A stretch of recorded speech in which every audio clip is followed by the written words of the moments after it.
신명기 33장 29절 33장 29절입니다. 우리 다 같이 합독하겠습니다. 이스라엘이여 너는 행복한 사람이로다. 여호와의 구원을 너같이 얻은 백성이 누구냐? 그는 너를 돕는 방패시요 내 영광의 칼이시로다. 내 대적이 내게 복종하리니 내가 그들의 높은 곳을 밟으리로다. 아멘. 신명기 473번째 행복한 사람으로는 세 번째고 가장 가치 있는 것을 소유하는 것이 무엇인지 그것을 설명해 드리겠습니다. 소유가 행복의 조건이 안 된다 이렇게도 말씀하시는 분들이 계셔요. 근데 그렇지 않다라고 첫 시간에 설명해 드렸습니다. 소유하는 게 굉장히 중요한 거예요. 근데 무엇을 소유하느냐, 어떤 가치를 가지고 소유하느냐, 그게 이제 더 중요하다라는 거죠. 어제 이제 저희 가족들끼리, 형제들끼리 이제 일이 있어서 이제 차 하나로 한 8명 그 정도 이렇게 그 카니발로 이렇게 타고서 저기 일산에 예식장에 다녀올 때 저희 이제 그 중에서 한 분이 그런 얘기를 하시더라고요. 죄는 적을수록 좋고 물질은 적당할수록 좋고 또 은혜는 많을수록 좋다, 그런 말씀을 하시더라고요. 본의 아니게 설교를 하셨습니다. 근데 그 얘기를 들으면서 그분이 이제 세 번째가 생각이 안 나서 뭐가 많아야 될까요? 막 그러길래 제가 은혜가 많아야 됩니다, 그 얘기를 했거든요. 근데 재물은 적당해야 좋습니다. 재물을 여러분 너무 욕심내서 구하려고 하지 마시고 하나님 앞에서 적당하게, 또 나에게 필요하게, 또 이 재물로 너무 욕심을 내고 살아가게 되어지면 본질을 놓쳐버릴 수 있기 때문에 오늘 이제 세 가지 가운데에서 무엇을 적게? 죄를 적게, 재물은 적당하게. 근데 이 적당함의 크기는 각자의 분량마다 달라요. 어떤 사람의 적당함은 그 사람 하나님 보셨을 때 그 적당함은 뭐 아브라함처럼 이삭처럼 야곱처럼 크게도 주실 수 있지만 또 그 사람의 적당함은 우리가 봐도 적은 것 같은데 그것 때문에 넘어질 수도 있어요. 그래서 적당함이라는 기준을 여러분이 얻기 위해서는 스스로 믿음의 그릇들, 그 넓은 마음들을 좀 키우셨으면 좋겠어요. 근데 우리 하나님께서는 인색한 자에게 많이 주시면 어떻게 될까요? 그것 때문에 넘어질 수도 있다는 거죠. 이런 것들을 기억해 주시고 이 소유가 또 행복을 갖는 데 있어서 무소유가 행복이다, 이런 생각은 버리시기 바랍니다. 소유할 수 있어야 합니다. 근데 오늘 이 세상에서 가장 가치 있는 것을 소유해야 되는데 가장 가치 있는 것이 무엇인가를 좀 우리가 나눠보도록 하겠습니다. 전도서 5장입니다. 시편, 잠언, 전도서 5장입니다.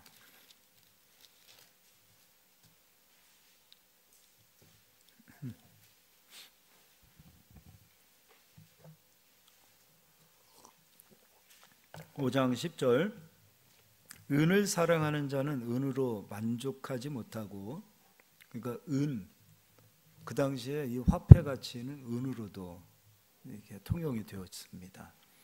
그러니까 은을 사랑하는 자는 은으로 만족하지 못하고 돈을 사랑하는 자는 돈으로 만족하지 못한다. 또 풍요를 사랑하는 자는 소득으로 만족하지 아니하니 이것도 헛되도다. 그러니까 많은 풍요로운 것들을 소유했다고 해서 행복한 것은 아니다, 이렇게 얘기하고 있어요. 많은 것들을 소유하면은 행복할 것 같으나 그렇지도 않더라. 그러면서 11절 재산이 많아지면 먹는 자들도 많아지나니 그 소유주들은 눈으로 보는 것 외에 무엇이 유익하랴. 또 12절 노동자는 먹는 것이 많든지 적든지 잠을 달게 자거니와 부자는 그 부유함 때문에 자지 못하느니라. 하나님은 사랑하는 자에게 잠을 주시는데요. 그러니까 물질의 소유가 행복의 조건은 아니다, 그 얘기를 하고 있습니다. 그러면서 이제 13절은 내가 해 아래에서 큰 패단되는 일이 있는 것을 보았나니 그 소유주가 재물을 자기에게 해가 되도록 소유하는 것이라.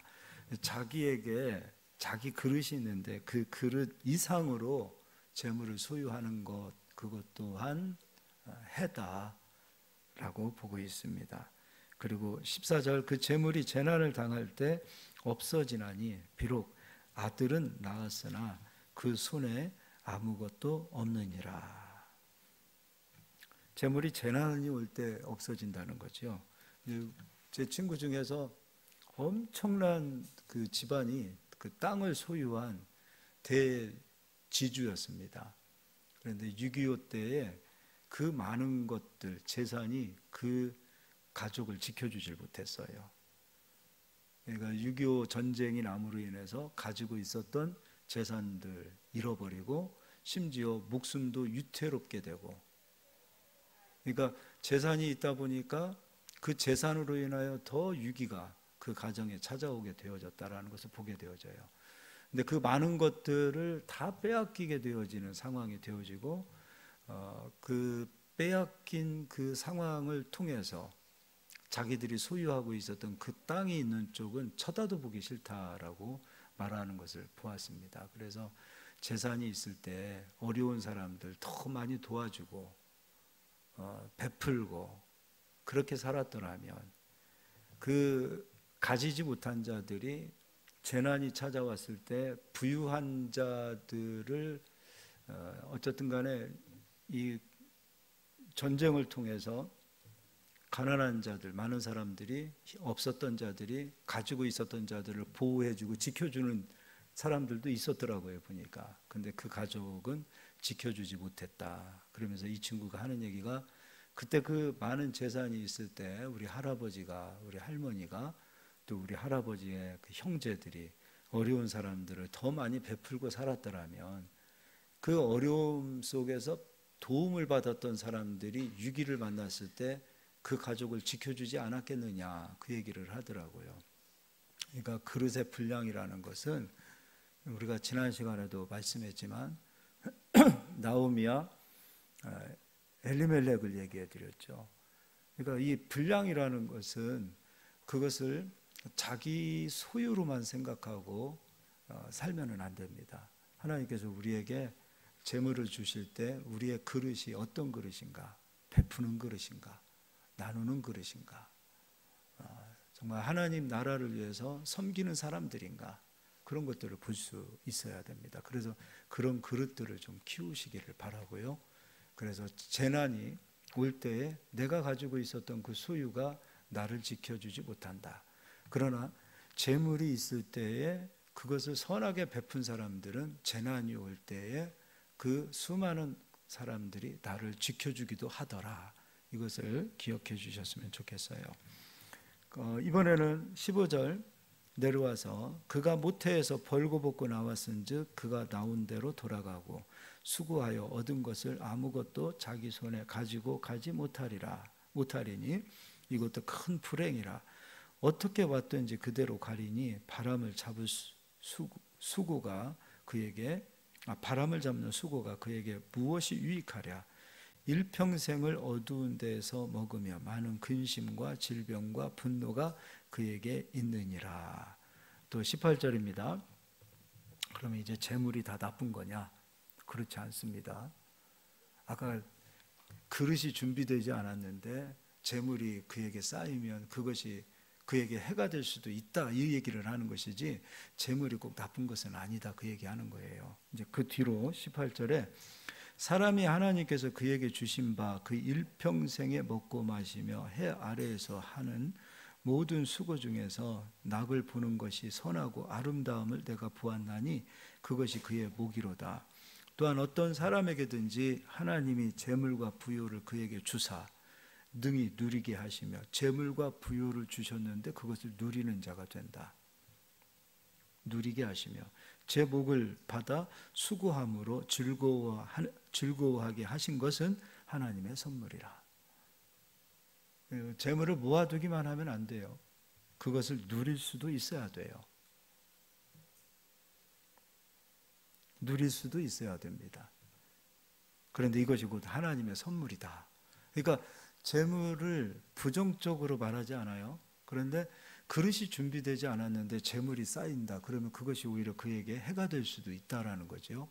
그런데 재물이, 소유가, 부요가 하나님이 주시는 선물이다라고 얘기하고 있어요. 그리고 20절, 그는 자기 생명의 날을 깊이 생각하지 아니하리니 이는 하나님이 그의 마음에 기뻐하는 것으로 응답하심이니라.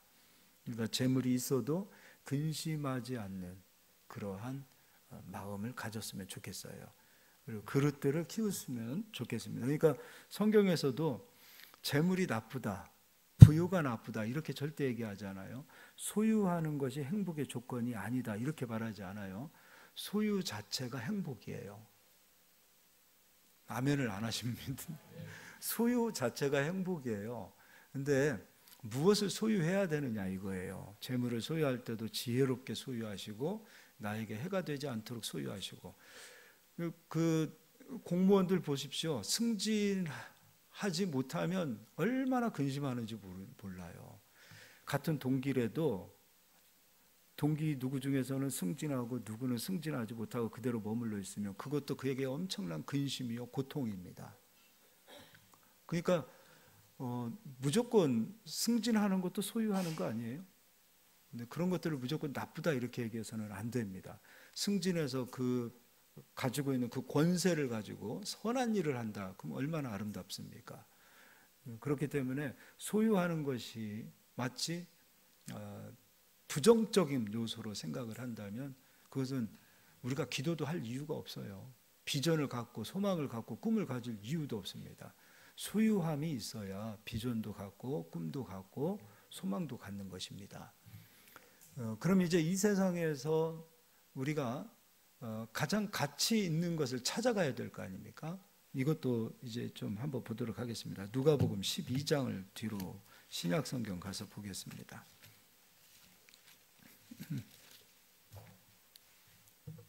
누가복음 12장 13절부터 읽어드릴게요.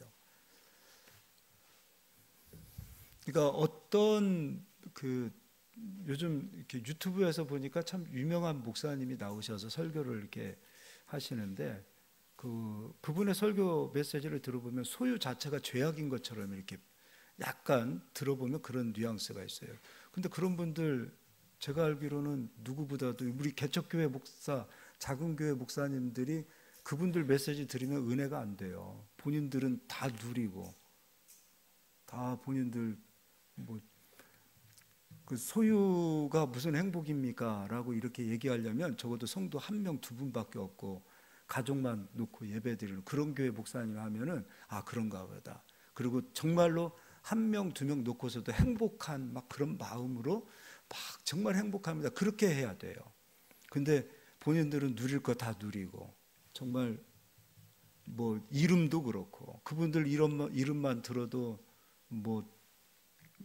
내가 봤을 때는 유튜브 구독만 해도 어마어마할 것 같아요. 그런 분들이 그런 얘기하면 안 된다는 거예요. 근데 그건 기독교의 정신이 아니에요. 잘못 알고 있는 거예요.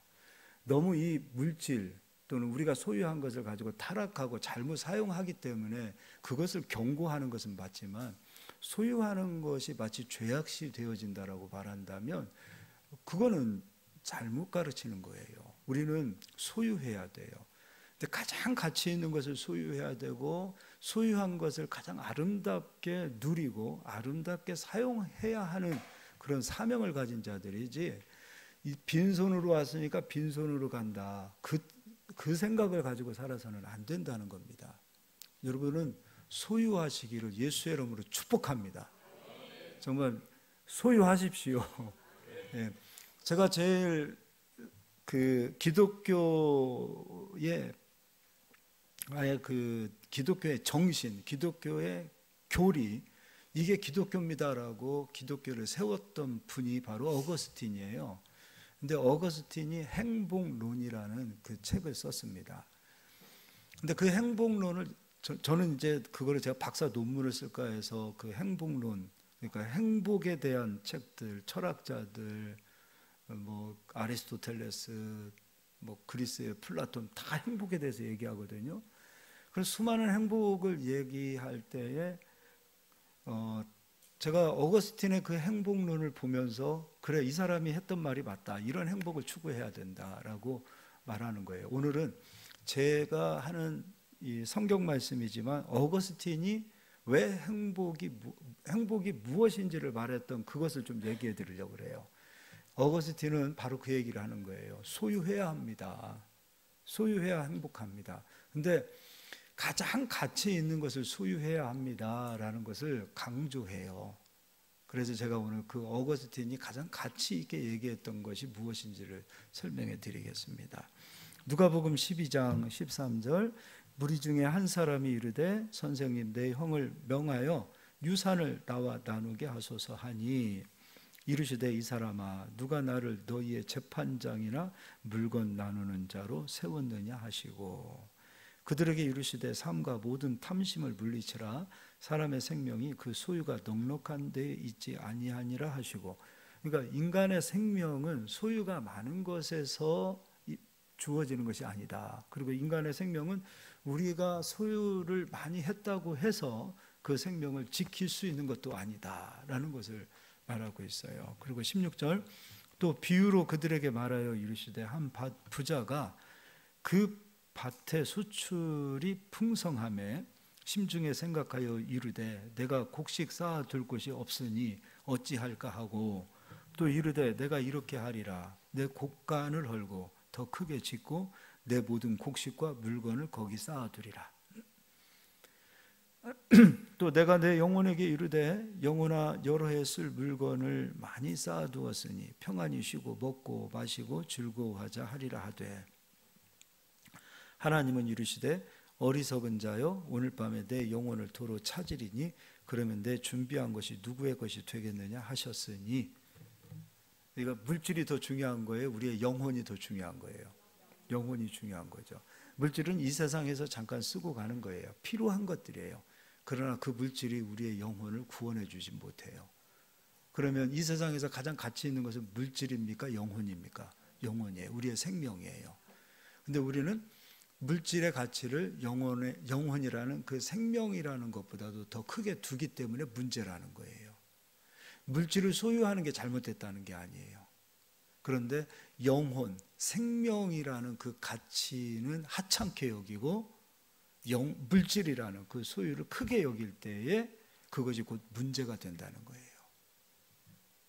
그래서 우리가 힘을 쓰고 애를 쓰는 것도 돈 벌기 위해서 힘을 쓰고 애를 쓰는데 영혼을 위해서는 힘을 쓰고 노력하지 않는다. 그것은 그분은 행복을 잘못 찾아가는 거예요. 행복을 누릴 조건을 잃어버리는 거예요. 그래서 21절에 자기를 위하여 재물을 쌓아두고 하나님께 대하여 부요하지 못한 자가 이와 같으리라.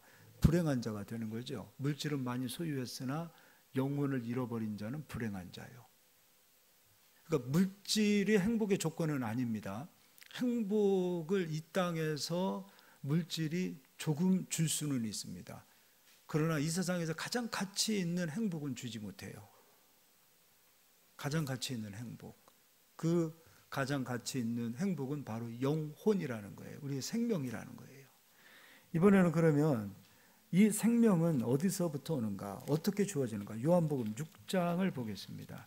48절, 내가 곧 생명의 떡이니라. 예수님이 하시는 말씀이에요. 내가 생명의 떡이다. 너희 조상들은 광야에서 만나를 먹었어도 죽었거니와 이는 하늘에서 내려오는 떡이니 사람으로 하여금 먹고 죽지 아니하게 하는 것이니라. 나는 하늘에서 내려온 살아있는 떡이니 사람이 이 떡을 먹으면 영생하리라. 내가 줄 떡은 곧 세상의 생명을 위한 내 살이니라 하시니라.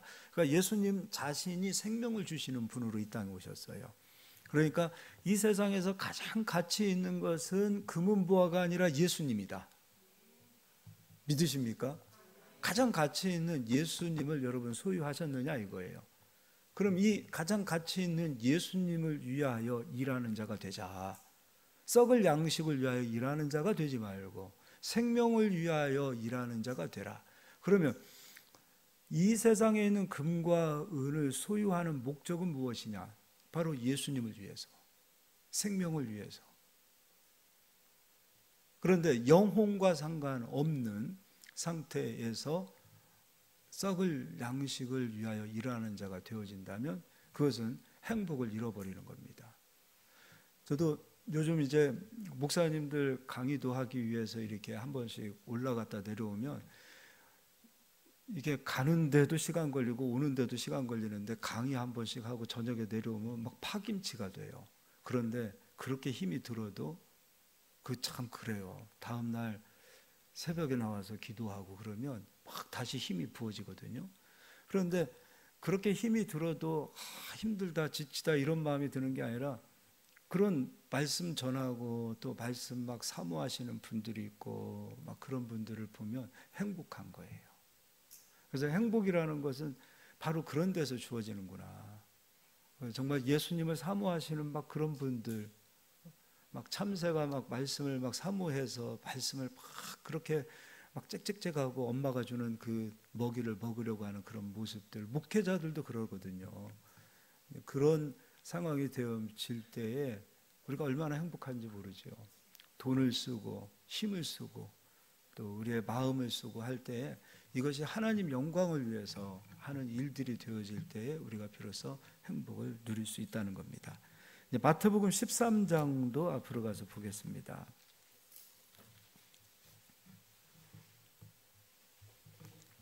이제 어거스틴 얘기를 조금 더 해드릴게요. 어거스틴의 그 행복론은 이렇게 몇 사람이 대화를 해요. 서로 행복이 뭐냐.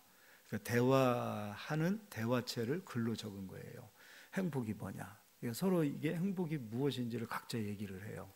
그러면서 이제 결론은 뭐냐. 오늘 우리가 얘기했던 것이 바로 행복의 가장 가치 있는 것이 바로 행복의 조건이다라고 했듯이 가장 가치 있는 것이 무엇이냐? 바로 예수님이다. 근데 그러면 이제 그 예수님을 우리가 어떻게 얻어야 되는가? 가치 있는 것을 발견했다면 그 가치 있는 것을 찾아서 소유해야 된다는 거예요. 가치 있는 것을 발견한 것으로 끝나서는 행복을 몰라요.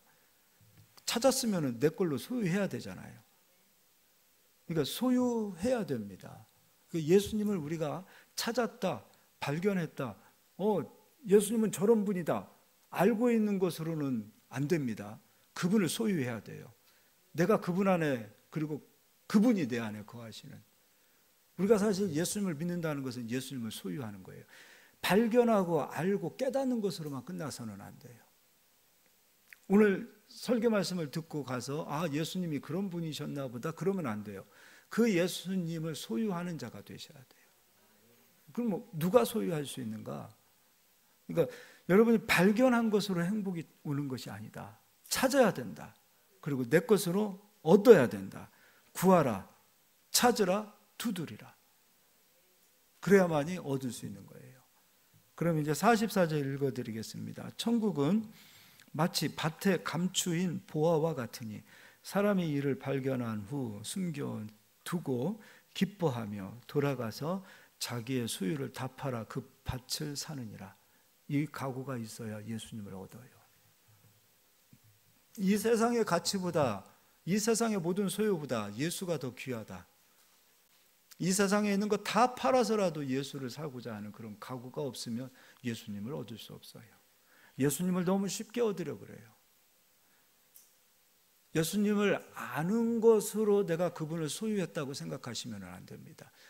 예수님을 아는 것으로 끝나면 교만해요. 얼마나 지적으로 교만한지 몰라요.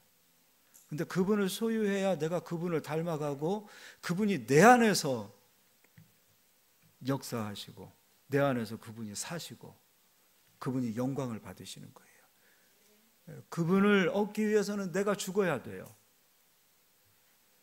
갈라디아 2장을 가서 한번 보도록 하겠습니다. 여기 좀 접어두시고요. 갈라디아서 2장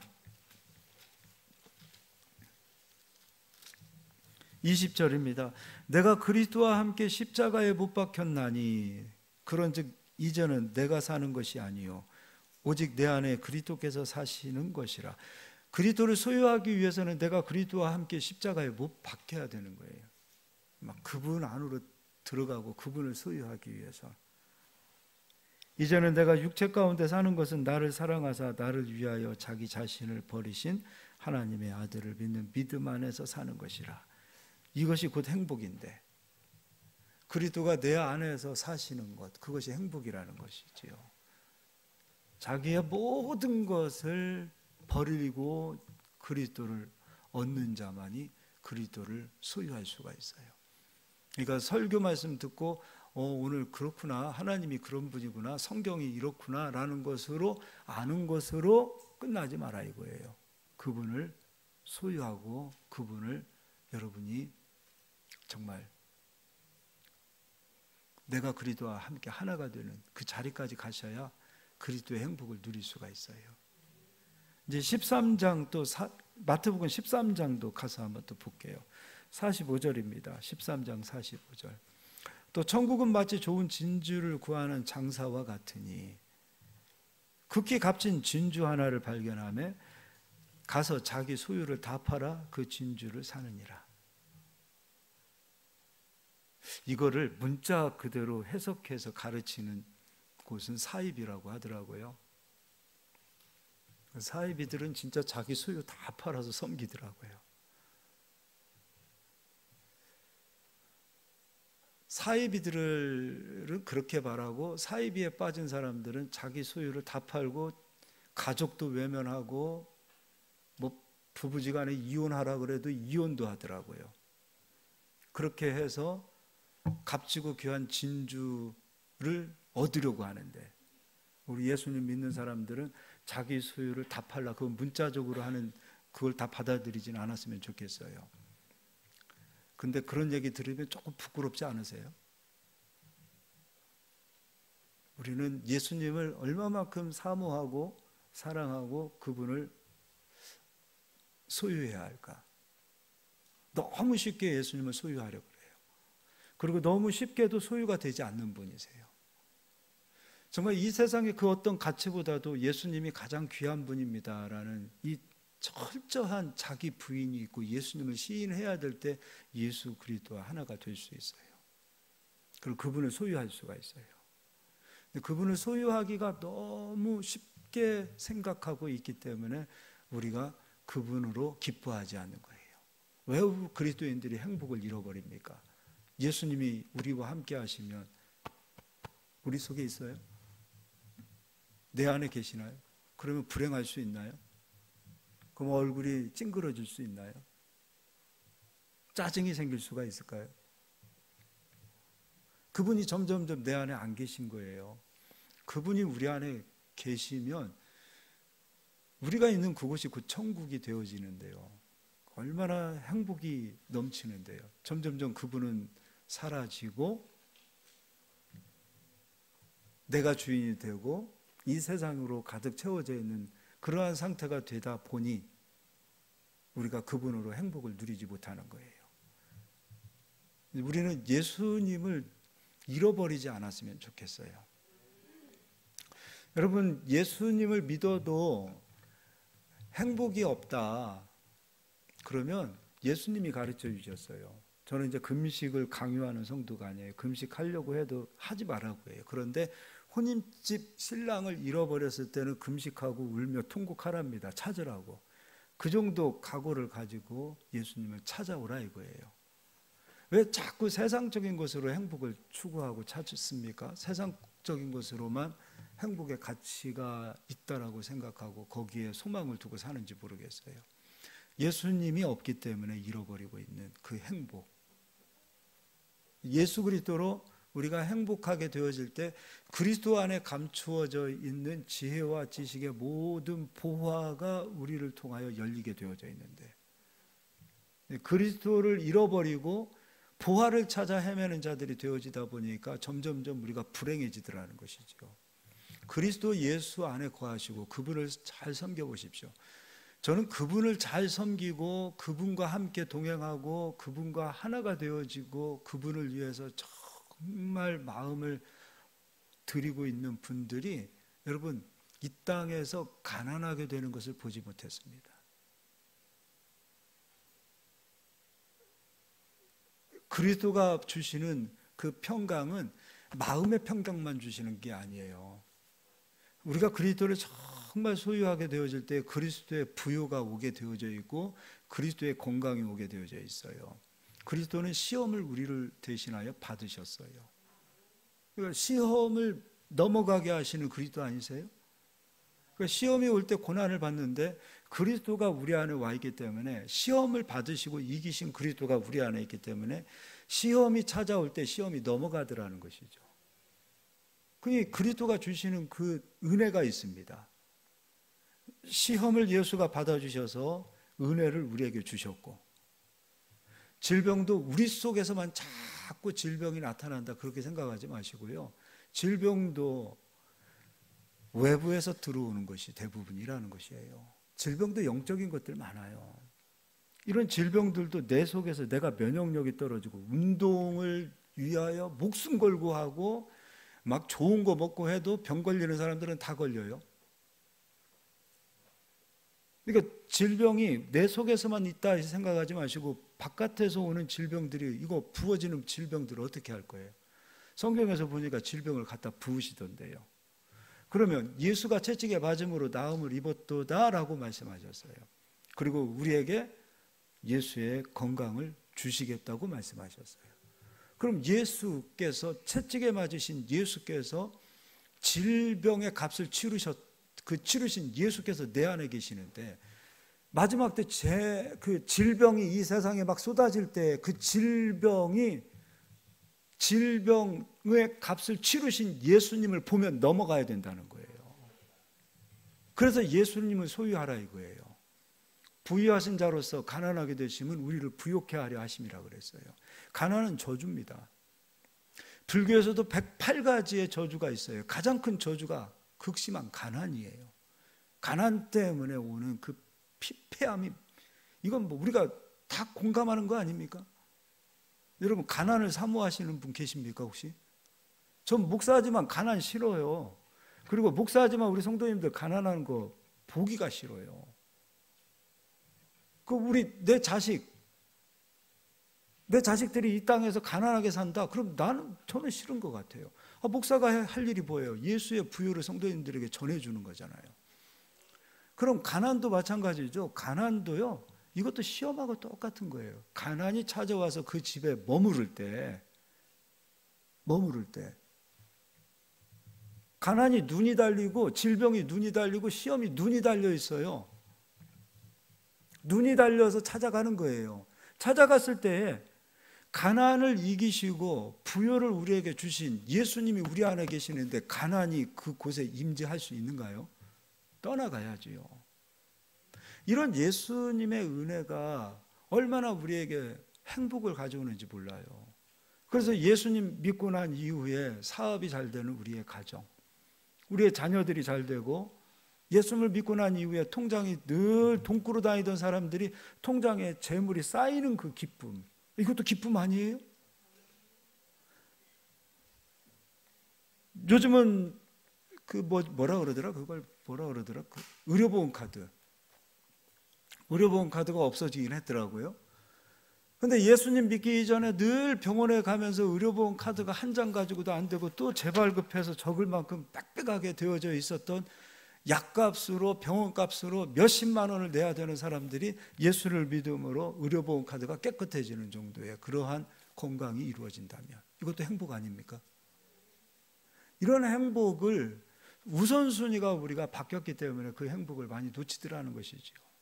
우선순위, 여기 지금 이걸 문자 그대로 소유를 다 팔아서, 그렇게 재산 다 팔아서 교회 다니라 그 얘기가 아니라 우선순위가 누구냐 이거예요. 예수님 맞으십니까? 우선순위를 예수님에게 좀 두시겠습니까? 그분의 가치를 여러분 작게 평가하지 마세요. 가장 귀하게 좀 평가합시다. 그분을 알기 위하여 힘쓰시고, 그리스도 알기를 게으리하지 말라라고 말하고 있어요. 그리스도의 가치를 귀하게 여기라고 말하고 있어요. 무엇과 비교하겠습니까? 생명을 주신 그리스도, 자기 목숨을 버리시고 우리에게 자기의 생명을 주신 그 그리스도, 우리는 예수의 생명을 받은 자들이에요. 그래서 그 생명의 가치를 귀하게 여기시고 그분을 잃어버리지 않기를 정말 예수님의 이름으로 축원합니다. 우리 옆 사람 인사 한번 해볼게요. 예수님 잃어버리면 시험이 찾아옵니다. 예수님 잃어버리면 가난이 찾아옵니다. 한 번 더 인사하겠습니다. 예수님 잃어버리면 질병에 붙들립니다.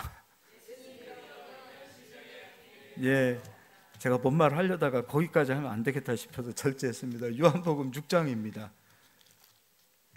요한복음 6장이에요.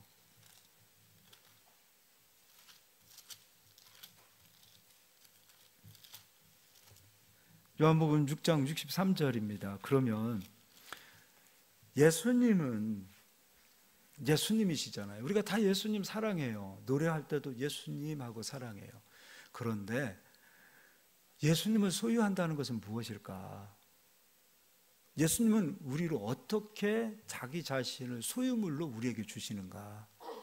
예수님은 소유물로 우리에게 주시는 거예요. 그러니까 우리가 예수님을 소유해야 돼요.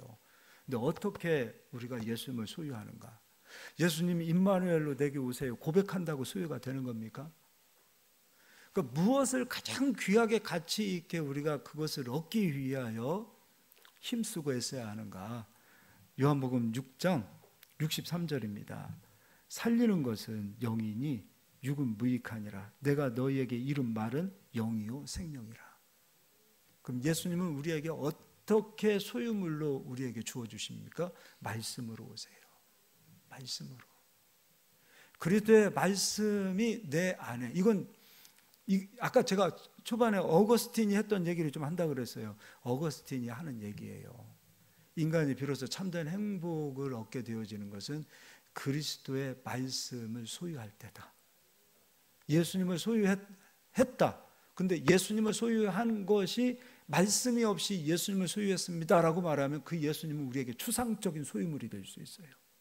추상적인 소유물이 아니라 존재, 실제하는 소유물로 우리에게 오시는 예수님은 말씀으로 오세요. 그러니까 추상적인 예수님을 소유하는 자 되지 마세요. 실제하고 존재하는 예수님으로 소유물로 우리에게 소유가 되어지셔야 됩니다. 그때는 어떻게 해요? 말씀으로 해요. 말씀으로 예수님은 우리에게 찾아오십니다. 8장도 저 보도록 하겠습니다.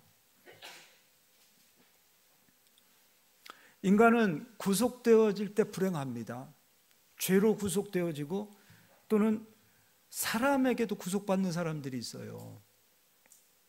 인격 대 인격으로 대하지 못하고 막 폭력을 행사한다든지 비인격적으로 대한다든지 그런 경우도 있죠. 마귀는 우리를 언제나 비인격적으로 대합니다. 마귀의 목적은 우리를 인격적으로 대하지 않아요. 예수님, 성령님은 인격적으로 우리에게 찾아오시고 인격적으로 대하시지만 마귀는 인격적으로 대하지 않고 우리를 파멸하고 파괴하기 위하여 옵니다.